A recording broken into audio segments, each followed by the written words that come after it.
سمجھا دیں کہ کیوں ہم نے یہ فیصلہ کیا، اور اس سے بھی زیادہ ضروری کہ آگے کیا کرنے کی ضرورت ہے، کیونکہ میں آج کل جس دن سے یہ اعلان ہوا ہے لوگوں سے یہ سن رہا ہوں کہ کرونا ختم ہو گیا۔ کاش کرونا ختم ہو چکا ہوتا، لیکن بدقسمتی سے ایسی صورتحال ابھی نہیں ہے۔ ابھی ہم یہ بالکل بھی نہیں کہہ سکتے کہ کرونا ختم ہو گیا ہے، تو اس لیے میں نے کہا کہ تھوڑی سی آج آپ کے ساتھ تھوڑی تفصیلی بات چیت کی جائے۔ تو ذرا سا پہلے یہاں سے شروع کرتے ہیں کہ کیا لوگوں کو خطرات تھے اور کیا دنیا کہہ رہی تھی کہ ہمارے حالات جو ہیں وہ کتنے خراب ہو سکتے ہیں۔ آپ کو یاد ہوگا کہ جون کے وسط میں ایک امپیریل کالج کی لندن کی اسٹڈی جو ہے وہ بہت مشہور ہوئی، پاکستان کے سیاستدانوں نے بھی اس کے اوپر بہت بات کی، ٹیلی ویژن پروگرامز پہ اس کا ذکر کیا گیا، اور بڑی اس کے اندر خوفناک اور دل کو دہلا دینے والی پیشن گوئیاں تھیں، اور اس کے اندر یہ کہا گیا کہ سب سے زیادہ اموات پاکستان میں جو ہیں وہ 10 اگست کو ہوں گی، اور اس ایک دن میں 78,000 سے زیادہ پاکستانی جو ہیں وہ جاں بحق ہو جائیں گے کرونا کی وجہ سے۔ میں نے اس وقت بھی کہا تھا کہ انشاءاللہ تعالیٰ اس کا، مجھے یاد ہے میرے الفاظ سے، اس کا عشر اشیر بھی نہیں ہوگا، لیکن آج ذرا سی بات کریں گے کہ کیوں نہیں ہوا۔ لیکن سب سے پہلے کہ یہ کہ جو امپیریل نے کہا کہ 10 اگست کو 78,000 سے زیادہ اموات پاکستان میں ہوں گی، اس کے مقابلے میں حقیقت میں کل پاکستان کے اندر 15 لوگ جاں بحق ہوئے کرونا کی وجہ سے۔ یہ 15 بھی زیادہ ہے، یہ بھی افسوسناک ہے۔ یہ کوئی بات نہیں ہے کہ ہم جو ہے وہ فتح ڈکلیئر کر کے اب آرام سے ہاتھ پر ہاتھ رکھ کے بیٹھ جائیں، لیکن کہاں 78,000 سے زیادہ اور کہاں 15 ایک دن کے اندر۔ تو یہ کیوں ہوا، تھوڑا سا اس کے اوپر اس لیے بات کرنا ضروری ہے کہ اس سے ہمیں سمجھ میں آئے گی کہ ہمیں آگے کیا کرنا ہے۔ تو سب سے پہلے تو میں تھوڑا سا کہ ریاست نے کیا کیا اس سلسلے کے اندر، وفاق کے اندر جو سولین ادارے ہیں، جو ملٹری کی سپورٹ اس کو حاصل تھی، اور صوبوں نے کس طریقے سے مل کے اس پہ کام کیا اس وبا کو کہ پھیلاؤ کو روکنے کے لیے۔ اپریل کے مہینے میں ایک بہت ہی جامع منصوبہ بنایا گیا، اس کو TTQ کہتے ہیں۔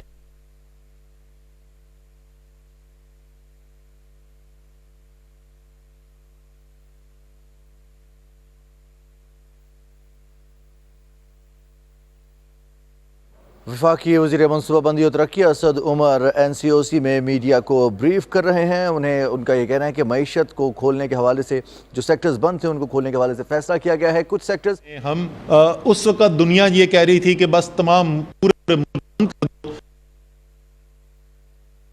آج ہے۔ وفاقی وزیر منصوبہ بندی و ترقی اسد عمر میڈیا کو بریف کر رہے ہیں NCOC میں ہونے والے اجلاس کے حوالے سے اور کرونا کی تازہ ترین صورتحال کے حوالے سے۔ پاکستان نے کرونا وبا پر قابو پایا۔ ان کا یہ کہنا ہے کہ ابھی یہ کہنا غلط ہے کہ کرونا ختم ہو گیا ہے، خطرہ ابھی بھی موجود ہے، لیکن وہ کون سے اقدامات ہیں جو ہم نے کیے جس کے سے زیادہ اس وقت فرد جو ہیں وہ مختلف تحصیلوں کے اندر پاکستان میں اس وقت یہ کانٹیکٹ ٹریسنگ کا کام کر رہے ہیں۔ اس کی وجہ سے کیا فائدہ ہوا ہمیں، ہم ان لوگوں تک پہنچنے کے اندر کامیاب ہوئے، ان کے پاس پہنچنے کو کامیاب ہوئے جن میں زیادہ خطرہ تھا یہ بیماری ہونے کا۔ ابھی تک مجموعی طور پہ اس کانٹیکٹ ٹریسنگ کے نظام کے تحت ہم 11 لاکھ کانٹیکٹس ٹریس کرنے میں کامیاب ہوئے، اس میں 10 لاکھ سے زیادہ کے ٹیسٹ کیے گئے، 10.5% اس کے اندر پازیٹیوٹی ریشو تھا جن کی ٹیسٹنگ کی گئی، یعنی 1 لاکھ سے زیادہ جو اس وقت پاکستان میں کنفرم کیسز ہیں، جو ٹوٹل اس وقت 2,85,000 کی تعداد ہے، اس میں 1 لاکھ سے زیادہ جو ہیں وہ اس کانٹیکٹ ٹریسنگ کے نظام کے ذریعے پہنچے۔ تو ہم ان لوگوں کے پاس کیونکہ جلدی پہنچے، ان کو آگاہی ہوئی، ان کو بھی جلد علاج کرانے کا فائدہ ہوا، اس کے اندر اموات میں بھی کمی ہوئی، اور ان کو جب پتہ چلا کہ وہ بیمار ہیں انہوں نے احتیاط کی تو وہ دوسروں تک بیماری نہیں پھیلائی۔ مجموعی طور پر پاکستان میں 48% جو اس وقت تک ٹیسٹ کیے گئے ہیں، اور 38% جو ٹوٹل کیسز مثبت ثابت ہوئے ہیں وہ سب اس کانٹیکٹ ٹریسنگ کا نتیجہ ہے. آہستہ آہستہ نظام بہتر ہوتا گیا ہے اور مجھے بڑی خوشی ہے. اور یہ مجھے یاد ہے جس وقت ہم صوبوں میں جا کر NCOC کے اجلاس کر رہے تھے تو تمام صوبائی وزرائے اعلیٰ سے میری جو اولین درخواست ہوتی تھی وہ ہوتی یہ تھی کہ کانٹیکٹ ٹریسنگ کی ٹیمز جو ہیں ان کو بہتر کریں. اب ان کی کوالٹی پہ کام ہو رہا ہے. اس وقت NCOC کی ٹیم جو ہے وہ تمام صوبوں کے اندر جا کے ان کی ٹریننگ کر کے اور ان کا بہتر کرنے کی کوشش کر رہی ہے. اس وقت مجھے بڑی خوشی ہے یہ بتاتے ہوئے آپ کو کہ ایک انڈیکس پرسن یعنی ایک بیمار آدمی سے ہم 10.8 کانٹیکٹس تک پہنچنے کے اندر کامیاب ہوئے ہیں. ساؤتھ کوریا جس کو رول ماڈل دنیا میں سمجھا جاتا ہے کانٹیکٹ ٹریسنگ کو اور اس TTQ کے نظام کا، اب ہمارے وہ لیول ہے جو ساؤتھ کوریا کے اندر لیول ہے. یہ ورلڈ کلاس ایک آپریشن ہے اور جو NCOC کی ٹیم اس کے اندر براہ راست اس پہ کام کرتی رہی ہے اور تمام صوبوں کے لوگ جو اس میں انوالو رہے ہیں میں ان کو مبارکباد دینا چاہتا ہوں. پھر اس کے علاوہ ہم نے کیا کیا جو ظاہر ہے آپ کو بھی یاد ہوگا کہ کام تو ہم نے یہ اسمارٹ لاک ڈاؤنس کو پہلے شروع کیا تھا، مئی کے اندر شروع ہو گیا تھا، لیکن جون کے اندر اس کو پھر ہم نے بہت اس کے اندر اضافہ کیا. اور آپ کو ظاہر ہے کہ اخباروں کے اندر میڈیا کے اندر بھی یہ بڑی آپ نے خبر سنی ہوگی. یہ اسمارٹ لاک ڈاؤن کا سلسلہ جو ہے کہ بجائے کہ سارے کا سارا ملک بند کر دیا جائے، جو کوئی دنیا کا ملک اب سب سمجھ گئے کوئی دنیا کا امیر ترین ملک بھی جو ہے وہ متحمل نہیں ہو سکا کہ ملک کو بند کر کے رکھ دیا جائے. بھارت جس نے 6 ہفتے کے لیے پورا ملک بند کر دیا تھا وہاں پہ کیا حالات ہیں ابھی ہم اس کو بھی آگے دیکھیں گے. تو ہم جو ہے ہم نے 2350 سے زیادہ اسمارٹ لاک ڈاؤنس کیے. ایک وقت کے اندر ایک وقت ایسا تھا 700-800 سے زیادہ لاک ڈاؤنز ایک وقت میں ہو رہے تھے. جیسے جیسے وبا کے پھیلاؤ کے اندر کمی آئی ہے ان کو بھی ہم کم کرتے گئے اور اس وقت 85 اسمارٹ لاک ڈاؤن ہیں جو 20 اضلاع کے اندر اس وقت پاکستان میں جاری ہیں. اور اب جو ہم اگلی سٹیج کے اوپر جا رہے ہیں جس کو ہم کہہ رہے ہیں مائکرو اسمارٹ لاک ڈاؤن، یعنی بالکل ٹارگیٹڈ ایریا کے اندر کچھ فیو لوگ جو قریب گھر ہیں یا بالکل محلہ جو ہے یا کوئی ملٹی سٹوری بلڈنگ ہے وہاں پر ہم اب ہون ان کر کے اور اس کو ٹارگٹ کر کے وہاں پہ لاک ڈاؤن کے لیے جا رہے ہیں بجائے کہ جو ذرا بڑے علاقے تھے. اور اس کے علاوہ اس سے زیادہ ضروری جو ہے وہ کیونکہ تقریباً اس وقت 7000 کے قریب 7000 سے ذرا زیادہ ایکٹیو کیسز ہیں تو ہماری کوشش یہ ہے کہ ان کی ہوم آئسولیشن کے اوپر کام کیا جائے اور ان کی مدد کی جائے کہ وہ گھر پہ ہی بیٹھ کے اپنے آپ کو آئسولیٹ کر سکیں تاکہ باقی جو دنیا ہے باقی نظام زندگی جو ہے وہ چلتا رہے. یہ تمام چیزیں تو ریاست نے کی، لیکن سب سے زیادہ اہم چیز جس کی وجہ سے یہ کامیابی حاصل ہوئی کہ آپ آج کل آپ چاہے بل گیٹس کی بات سن لیں تو وہ بھی یہ کہہ رہے ہیں کہ پاکستان نے بہت زبردست کام کیا، یورپ سے ہمیں کمپیئر کر رہے ہیں. اسی طریقے سے یونائٹڈ نیشن جنرل اسمبلی کے جو صدر ہیں وہ کہہ رہے ہیں کہ دنیا پاکستان سے سیکھ سکتی ہے کہ کس طریقے سے کورونا کے ساتھ مقابلہ کیا جائے. اس کا سب سے اہم عنصر جو ہے وہ آپ تھے، وہ پاکستان کی عوام تھی. یہ جو بھی ریاست اور حکومت نے جتنے بھی اقدامات کیے وہ کسی طریقے میں بھی کسی طور پہ بھی وہ مؤثر نہیں ہو سکتے تھے جب تک عوام جو ہے وہ ساتھ کوآپریٹ نہ کرتی. 100% نہیں ہوا، بہت سارے ایسے لوگ تھے جنہوں نے احتیاط نہیں کی، لیکن ایک بڑی تعداد میں معاشرے کے حصے نے مدد کی، حکومت کی، ساتھ مل کر کام کیا، احتیاط کی اور اس کا نتیجہ جو ہے وہ ہمیں دیکھنے کے لیے آیا. اور اسی کے اندر میں میڈیا کا بھی شکریہ ادا کرنا چاہتا ہوں کیونکہ ایک تاریخی طریقے سے ایک میڈیا نے عوام تک پیغام پہنچایا، کیا کرنے کی ضرورت ہے وہ عوام کو بتایا اور پھر عوام نے اس کے اوپر عمل کیا. تو یہ اس لیے میں کہنا آپ کو چاہتا ہوں یہ جو پوری میں نے آپ کو بات بتائی یہ کوئی میں اس لیے نہیں بتا رہا تھا کہ کوئی کام بڑا زبردست ہوا ہے، میں اس لیے بتانا چاہتا تھا کہ یہ جو آپ کو بہتر رزلٹس نظر آ رہے ہیں، یہ جو بہتری نظر آ رہی ہے یہ اس لیے ہوئی ہے کہ حکومت نے اور عوام نے مل کے ٹھیک فیصلے کیے اور ٹھیک عمل کیا. اگر آپ یہ نہیں کریں گے تو کیا ہو سکتا ہے اس کے لیے ذرا خطے پہ نظر دوڑا کر دیکھتے ہیں. یہ آپ اس وقت دیکھ رہے ہوں گے کہ ہمارے ارد گرد ہمارے مشرق کے اندر بھارت ہے، ہمارے مغرب کے اندر ایران ہے، بنگلہ دیش جو ہے وہ ہمارا قریبی پڑوسی ہے. ذرا دیکھیے کہ ہو کیا رہا ہے. پازیٹیوٹی کے ریشو یعنی اگر 100 لوگوں کو ٹیسٹ کیا جا رہا ہے تو اس میں سے کتنے لوگ جو ہیں وہ مثبت ان کے رزلٹ آ رہے ہیں یعنی وہ ان کو کورونا ہوتا ہے. پاکستان میں یہ اس وقت جو ہے وہ 3 اور 3 سے ذرا سا کم کا اوسط ہمارا چل رہا ہے. ایران میں 9.4, انڈیا میں 9.8, یعنی 3 گنا سے زیادہ ہے پازیٹیوٹی ریشو ان ممالک میں جو بالکل ہمارے ڈائریکٹ ہمسائے ہیں. پاکستان کی نسبت 3 گنا سے بھی زیادہ کا فرق ہے. بنگلہ دیش میں 23-24 چل رہا ہے, 8 گنا پاکستان سے زیادہ وہاں پر ہے جو کیسز نظر آ رہے ہیں. اسی طریقے سے اگر ہم اموات کو دیکھتے ہیں تو اموات کے اندر آپ یہ دیکھیں گے کہ پاکستان کے اندر جو اموات ہوتی رہی ہیں, اگر ہم ان کے اوپر نظر ڈالیں اور ان کا مقابلہ کریں ایران سے, تو ایران میں ہم سے پچھلے 10-12 دن اگر میں دیکھ لوں تو 20 گنا سے بھی زیادہ آبادی کے تناسب سے, یعنی فی 10 لاکھ آبادی جو ہے اس میں یہ نمبر کیلکولیٹ کیے گئے ہیں. آبادی کے تناسب کے لحاظ سے ایران میں اس وقت پاکستان سے 20 گنا زیادہ اموات ہو رہی ہیں. انڈیا کے اندر اس وقت پاکستان میں اس پچھلے 10 دن کے اندر 4 سے 5 گنا زیادہ اموات ہوئی ہیں, اور اگر ہم کل کے نمبر دیکھیں تو بھارت کے اندر پاکستان سے آبادی کے تناسب کو دیکھتے ہوئے 10 گنا زیادہ اموات ہوئی ہیں. اسی طریقے سے بنگلہ دیش کے اندر بھی پاکستان سے پچھلے 10 دن کے اندر 2 گنا زیادہ اموات ہوتی رہی ہیں آبادی کے تناسب کے مطابق, اور کل کا اگر ہم نمبر نکال کے دیکھیں تو 3 گنا زیادہ بنگلہ دیش کے اندر اموات ہوئی ہیں. یعنی فرق بہت زیادہ ہے, بہت بڑا فرق ہے, اور یہ بڑھ رہا ہے. جیسے آپ نے دیکھا کہ کل کے جو نمبرز ہیں وہ پچھلے 10 دن سے بھی زیادہ کا ہمیں فرق یہاں پہ نظر آ رہا ہے.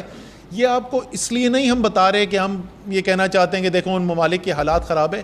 ہم آپ کو یہ کہنا چاہتے ہیں کہ اگر آپ کے مشرق میں یہ ہو رہا ہے, اگر آپ کے مغرب میں یہ ہو رہا ہے, تو کوئی وجہ نہیں ہے. خدا کا واسطہ یہ نہ سمجھیں کہ کسی بھی صورت سے پاکستان مکمل طور پر محفوظ ہے اور ہم جو بھی کریں گے تو ہمیں اس بیماری سے اثر نہیں ہوگا.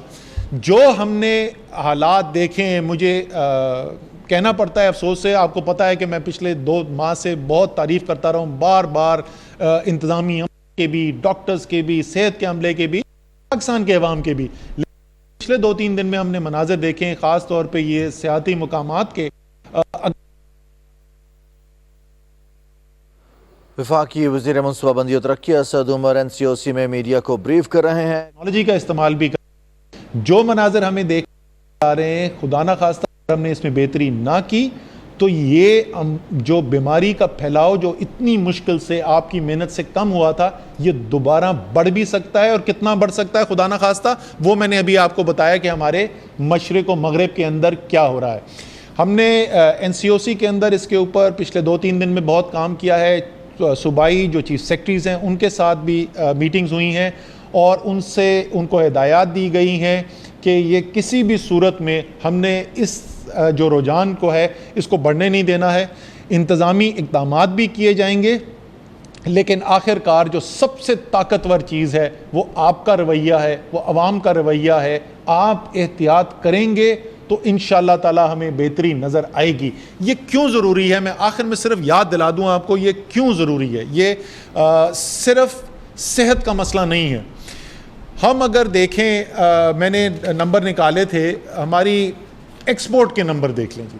ہمارے ایکسپورٹ کے نمبر جس وقت یہ وبا پھیلی اور ہمیں ملک کو بڑے حصوں کو بند کرنا پڑا, تو ہماری جتنی ایکسپورٹس ہو رہی تھیں اس میں 40% سے زیادہ ہمیں کمی نظر آئی. 40% سے زیادہ کمی نظر آئی ایکسپورٹ کے اندر. اسی طریقے سے ہمارے جو ریونیو کے محصولات ہوتے ہیں, وہ ریونیو کے محصولات کے اندر ہمیں وہاں پہ بھی تقریباً 40% کی کمی نظر آئی. اب یہ 40% کمی کا مطلب کیا ہوا؟ یہ تو نمبر ہیں, 40% کم ہو گئی تو اس سے ہماری زندگی میں کیا فرق پڑتا ہے. میں آپ کو بتاتا ہوں اس سے ہماری زندگی میں کیا فرق پڑتا ہے. 40% محصولات کم ہونا یا ایکسپورٹ کم ہونا, یہ 40% روزگار ہے ملک کا. یہ لوگوں کی, کروڑوں لوگوں کی زندگی کی آمدنی ہے. یہ وہ لوگ, کروڑوں لوگ پاکستان کے جو عمرہ نہیں ہیں, جن کے پاس بڑے بڑے بینک بیلنس نہیں ہیں, جو دن میں کام کرتے ہیں تو رات کو ان کے گھر میں ان کے گھر والوں کے سامنے کھانا آتا ہے, ورنہ ان کے پاس 2 دن کے پیسے نہیں ہیں کھانے کے جو ان کے پاس رکھے ہوئے ہوں. یا وہ بھی جو سفید پوش ہیں, جن کا شاید روزانہ کا مسئلہ تو نہ ہو, لیکن 2 ہفتے 4 ہفتے 6 ہفتے کے بعد ان کے لیے بھی ایسے حالات پیدا ہو گئے تھے کہ ان کے لیے بھی یہ تکلیف برداشت کرنا جو ہے وہ مشکل ہو گیا تھا. یہ کروڑوں لوگوں کی زندگی کی بات ہم کر رہے ہیں. اسی طریقے سے یہ جو پیسہ آتا ہے, محصولات آتی ہیں, کہاں جاتی ہیں؟ یہ جو پاکستان میں 50 سال کے بعد پہلی دفعہ 3 بڑے ڈیمز بن رہے ہیں ایک وقت کے اندر, اگر یہ محصولات نہیں آئیں گی تو یہ کام کیسے ہوں گے؟ جو موٹر ویز بننی ہے, جو ابھی ہم نے صحت کے لیے پاکستان کی تاریخ کا سب سے بڑا جو ترقیاتی بجٹ 50 ارب روپے سے زیادہ خرچ کرنے جا رہی ہے وفاق اس سال صحت کی سہولیات بہتر کرنے کے لیے, اس کے لیے بھی تو چاہے آپ اس کو ریاستی پہلو سے دیکھ لیں کہ وہ کام ذمہ داریاں جو ریاست نے نبھانی ہیں اس کے لیے یہ کتنا ضروری ہے کہ معیشت کا پہیہ چلتا رہے, یا آپ انفرادی لوگوں کی زندگی میں آپ کے آس پاس پڑوس کے لوگ آپ خود جو ہیں.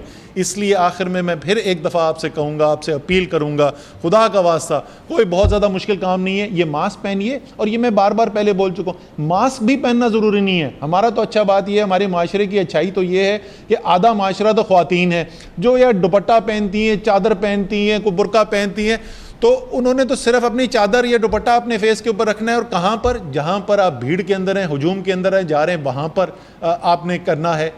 خدا کا واسطہ دوسروں سے ذرا سا فاصلہ رکھنا ہے. آپ اگر کسی مذہبی تقریب کے اندر بھی جا رہے ہیں تو آپ اپنا ایمان کے مطابق اپنے جو مذہبی آپ کی ذمہ داری ہے اس کو بھی ضرور پورا کریں, لیکن ساتھ ساتھ تھوڑی سی احتیاط بھی رکھ لیں. آپ کو بازار میں جانا ہے, شاپنگ کرنی ہے, سب کی ضرورت ہے, ضرور جائیے, تھوڑی سی احتیاط کر لیں. تو میں آخر میں پھر ایک دفعہ آپ سے کہوں گا, تمام چیف سیکرٹریز کو ہم نے یہ کہہ دیا ہے کہ جو وائلیشنز ہمیں ہوتی ہوئی نظر آ رہی ہیں, خاص طور پہ جو نئے سیکٹرز ابھی ہم نے کھولے ہیں اور جس میں سیاحتی مقامات بھی شامل ہیں, ریسٹورنٹس ہیں, وہاں پر بھی اور عمومی طور کے اوپر بھی انتظامی کارروائی بھی ہم تیزی اس کے اندر دیکھیں گے. لیکن جو اصل اس کے ہیرو ہیں, جو پاکستان کے عوام ہیں, انشاءاللہ تعالی یہ جو اتنی بڑی کامیابی آپ نے حاصل کی ہے کہ دنیا آپ کی تعریف کر رہی ہے, انشاءاللہ تعالی آپ اس یہ جو فتح آپ نے حاصل کی ہے اس کو شکست میں تبدیل نہیں ہونے دیں گے. اللہ تعالیٰ آپ کا حامی و ناصر ہو. پاکستان زندہ باد. وفاقی وزیر منصوبہ بندی و ترقی اسد عمر NCOC میں میڈیا کو بریف کر رہے تھے. انہوں نے اس حوالے سے آگاہ کیا کہ پاکستان کے ایکسپورٹس میں 40% کمی ہوئی, تاہم ابھی اسمارٹ لاک ڈاؤن کی وجہ سے ہمیں کامیابی ملی ہے.